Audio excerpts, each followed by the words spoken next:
Sabi ni Baruga Togonon Cherilyn, i-vlog mo naman kung paano ang paggawa. Kompleto dapat video mo para di naman bitin mga nanonood. Sige, gawan natin yan ng tutorial kung paano gumawa ng isang masarap na tamarindo. Let's go! So first step, kailangan muna natin ng isang malaking kawali, tsaka ilalagay natin dito sa kalan. Yan, buksan na natin. Pagkatapos, buhusan natin ng 3 cups ng tubig. Lagyan natin. Yan. Pagkatapos, kapag kumulo na yung tubig, ilalagay na natin muna ang kalahating kilong brown sugar. Yan. Kalahati lang muna. Tapos, imekos-mekos natin yan hanggang sa matunaw yung sugar. Pagkatapos may halo natin yung brown sugar, ilalagay na natin itong tamarindo. Balat na siya. Ito ay mabibili nyo po sa mga palengke. Yan. Hindi na kayo maghihimay pa ng sampalok dahil nakabalat na siya. Ilalagay nyo yan dito.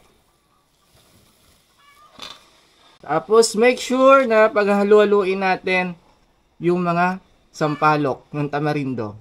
Paghihiwalay-hiwalayin natin. Masyado siyang matigas kaya kailangan nyo ng ganito. Parang tinidor na panusok para madali natin mahiwalay-hiwalay yung tamarindo.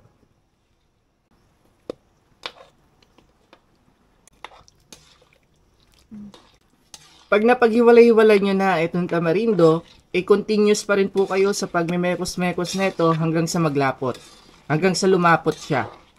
Pagkatapos nyo mamekos-mekos, itong tamarindo na ginagawa nyo ay ganito na siya kalapot. Yan. At pagkatapos, lagyan natin ng asin. Yan. Tapos, mekos-mekos lang ulit. Pagkatapos, ay lagyan ulit natin ng asukal. Tansya-tansya lang, depende kung gaano katamis ang gusto nyo. Yan. May natira tayo sa 1 kilo. Mekos-mekos ulit.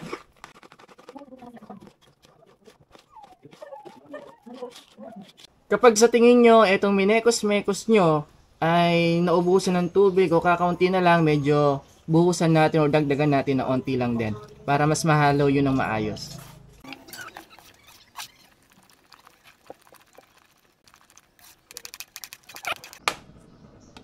Kapag nahalo nyo na, ay pwede nyo na po tikman.